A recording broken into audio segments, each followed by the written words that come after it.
হরে কৃষ্ণা। রাধা অষ্টমী হচ্ছে রাধারানীর আবির্ভাব তিথি। বৈষ্ণব সমাজে এই অষ্টমী মহা সমারোহে উদযাপিত হয়ে আসছে। ভগবান শ্রীকৃষ্ণের লাধিনী শক্তির প্রতিরূপ স্বরূপা হচ্ছেন রাধা ঠাকুরানী। রাধাষ্টমী ব্রত পালনের বর্ণনায় বলা হয়েছে যে কোনো ব্যক্তি একবারের জন্য যদি এ ব্রত পালন করেন তবে তার কোটি জন্মার্জিত ব্রহ্ম হত্যাদি মহাপাপ সকল তৎক্ষণাৎ নষ্ট হয়। শত সহস্র একাদশী ব্রত পালনে যে ফল লাভ হয়, রাধাষ্টমী পালনে তার শতাধিক ফল লাভ হয়।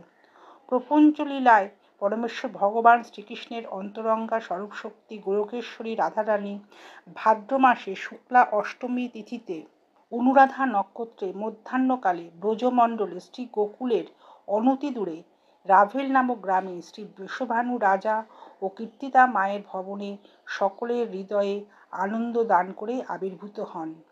শ্রী রাধারানীর প্রাণনাথ স্বয়ং ভগবান শ্রীকৃষ্ণ ব্যতীত এই রাধাষ্টমী তিথির সম্যক মাহাত্ম্য কেউই বর্ণনা করতে পারে না। রাধা শব্দের উৎপত্তি রাধ ধাতু থেকে নিষ্পন্ন। রা যুক্ত ধা, রাধা। রা শব্দে ব্রহ্মাণ্ড ও ধা শব্দে ধারণ করা বা আরাধনা করা। এখন এই বিশ্ব ব্রহ্মাণ্ডের মূল আশ্রয় তত্ত্ব হলেন সচ্চিদানন্দ বিগ্রহ পরম ব্রহ্ম শ্রীকৃষ্ণ। সেই শ্রীকৃষ্ণকে সর্বদা যিনি ধারণ বা আরাধনা করে থাকেন তিনি রাধা।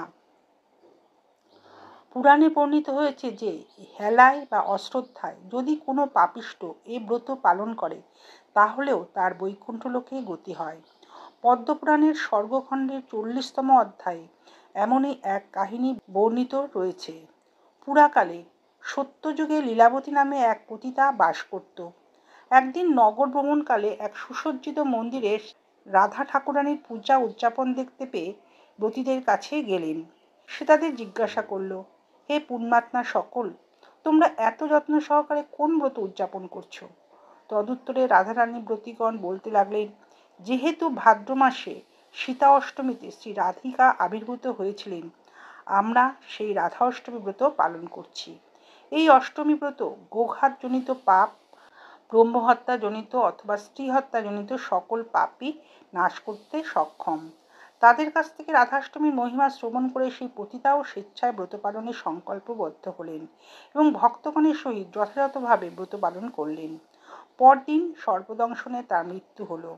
যমদূতেরা ক্রুদ্ধ চিত্তে তাকে বন্ধন করে যমালয়ে যাত্রা করলে শঙ্খ চক্র গদা বিষ্ণুদূতগণ উপস্থিত হয়ে লীলাবতীর সকল বন্ধন ছেদন করলেন। তাকে নিয়ে রাজহংসযুক্ত দিব্য বিমানে করে বৈকুণ্ঠ লোকে গমন করলেন। এভাবে অধঃপতিত বেশ্যাও কেবলমাত্র রাধাষ্টমী ব্রত পালনের ফলে সকল পাপ মুক্ত হয়ে বৈকুণ্ঠে গমন করলেন। আরেকটি প্রচলিত গল্প আছে। একজন ভক্ত সারা বিশ্ব পরিভ্রমণ করছিল। সে বেশি কঠোর ছিল না। সে মন্দিরে যেত তো সমস্ত মহিলারা মালা ও জিনিস তৈরি করছিল। সে বলল, কি অনুষ্ঠান চলছে? তুমি জানো না আগামীকাল রাধাষ্টমী? আসো এবং আমাদেরকে রাধাষ্টমী উদযাপনে সাহায্য করো। তো এইভাবে সে রাধাষ্টমীতে থেকে গেল এবং সেবায় অংশগ্রহণ করল, অভিষেক দর্শন করল। এটি বলা হয়ে থাকে যে সে এবং তার অনেক পূর্বপুরুষ ও বংশধরেরা সকল পাপ থেকে মুক্ত হলো। সে ভগবত ধামে ফিরে গেল। শ্রীমতী রাধারানী শ্রীকৃষ্ণের প্রাণের চেয়েও প্রিয়। আমরা কৃষ্ণকে পাওয়ার আশা করি, আর কৃষ্ণকে পেতে হলে আগে তার প্রাণাধিক প্রিয় রাধারানীকে সন্তুষ্ট করতে হবে।